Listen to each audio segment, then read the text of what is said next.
Dear Mum, the gloves are perfect. You always know. We had our first snow, and I wore them down to the lake. It reminded me of home. The heather made the common room smell like you. I lit it when I couldn't sleep. I think it worked. Some days I feel like I'm floating in between worlds. But your words always bring me back to the ground. I miss your voice, and your tea. Even the lopsided way you braid my hair when you're not looking. More soon. Someone's setting the cauldron on fire again. Not me, I promise. This time. Love you always, Jean.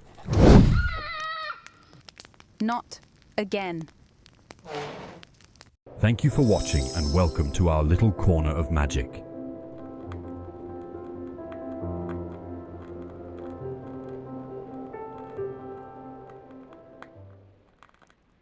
Like embers in November, they stand toe-to-toe, teacher and apprentice, neither willing to yield an inch.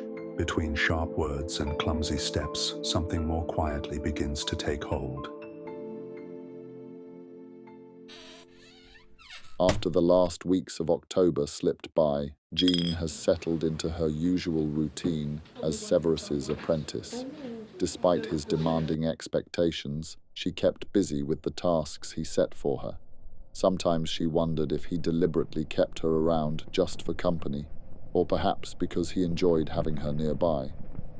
The thought made her smile quietly to herself. He wasn't the easiest man to get along with, but somehow they made it work. Today was going to be a good day.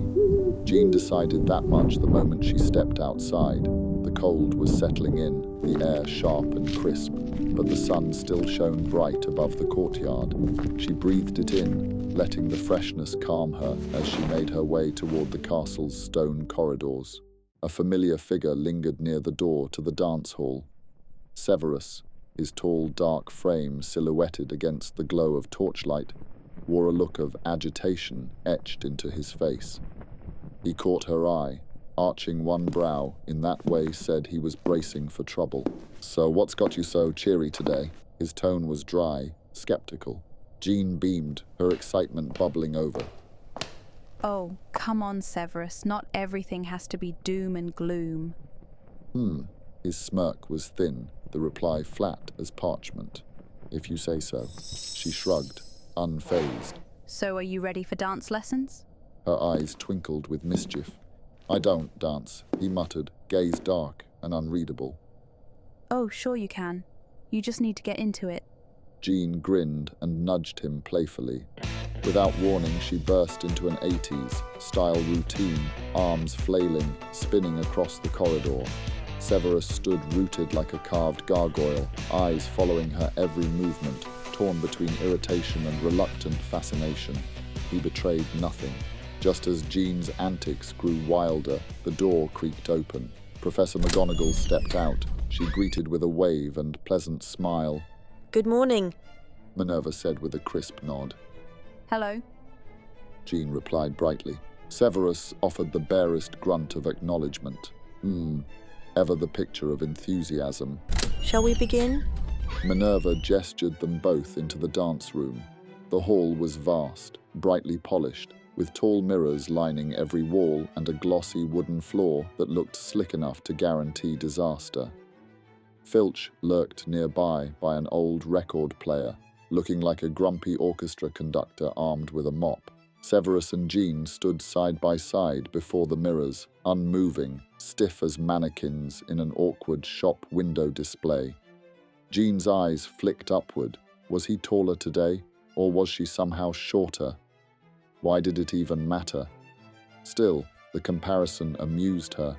Minerva cleared her throat like a maestro calling an orchestra to attention. "Today, the two of you will learn a basic waltz." Severus rolled his eyes. Jean clapped her hands in delight. The contrast was immediate and hilarious. Without delay, Minerva began arranging them like chess pieces. A tug at Jean's shoulders here, a push at Severus's arm there, until finally his hand hovered in the air as though guilty of some terrible crime. At last, they stood face to face, toe to toe, closer than they had ever been since that night in her quarters. Focus, Jean. She scolded herself. But when their eyes met, she caught something in his gaze she hadn't noticed before, a flicker of warmth beneath that obsidian cool. She had always known he was striking in his own mysterious way, but here, in this light, he was, well, handsome, sharp features, haunting eyes. Why she never quite noticed it like this before. Severus, your hand on Jean's waist, if you please. Minerva instructed crisply. He hesitated, sending Jean a wary look. Well, go ahead. Jean said promptly, a faint smile tugging at her lips. At last his hand settled at her waist. Careful, warm, lighter than she expected. Still, the touch sent a small ripple through her. She suppressed it instantly, forcing her posture upright and her thoughts back into order. Then came her turn. She reached for his shoulder, fingers brushing his hair by accident. To her surprise, it was soft. Softer than anyone at Hogwarts would dare assume. Not greasy, not stiff, just soft, like midnight down. She swallowed hard. Now the final step, Minerva declared. clasp hands. Jean slid her hand into his. His grip was firm, assured. A sudden jolt leapt between them, sharp as a spark. Jean's eyes widened. Did you feel that? She whispered. Severus's brow furrowed, lips parting slightly. Less talking, you two. Minerva cut in, sharp as her wand. Minerva gave Filch a sharp nod, signalling him to start the record player. A low crackle filled the air before the soft sweep of violins and cellos carried the rhythm of 3 steps through the room. Minerva lifted her hands, moving them in time with the music, set the pace. Jean felt her palms slick with sweat against Severus's as they began to move. 1, 2, 3. She counted under her breath, wobbling through the awkward sway of their steps. Severus's movements were stiff as a board, and Jean stumbled trying to match him. Steady. Minerva's voice rang out, slicing through the melody. Severus and Jean exchange an uncomfortable glance, both clearly irritated. "This is ridiculous," Severus muttered darkly. No, kidding. Jean shot back, her tone dripping with sarcasm, but before she could recover, her foot came down squarely on his. "Ow, bloody hell!" Severus snapped, stumbling back, crashing hard onto the floor. Sorry. Jean said, though the smirk tugging at her lips betrayed her amusement. She covered her mouth quickly to stifle a laugh. Minerva clapped her hands sharply, her voice cutting above the strings. Focus. Neither of them listened. Jean and Severus were too busy bickering. Severus sat rubbing his foot, glaring up at her with venom. "Oh, so you think this is funny?" he hissed. The smile vanished from Jean's face. No. She stammered, suddenly aware of just how far she was from pushing his temper, and what the consequences might follow later. Stop this childish fighting. Minerva barked, her words brimming with authority. In the corner, Filch leaned against the wall, watching the disaster unfold with a wide, gleeful grin plastered across his face. Severus struggled to rise, wincing with every movement as he limped toward Jean. "This is not working out," he muttered through clenched teeth. Utter nonsense. Minerva said, her voice calm but firm. We'll start from the beginning. "No!" Severus snapped in frustration, still sharp in his tone. He glared at Jean, his limp dragging him closer. "I told you, I do not dance." Jean stood her ground. Yes, you can.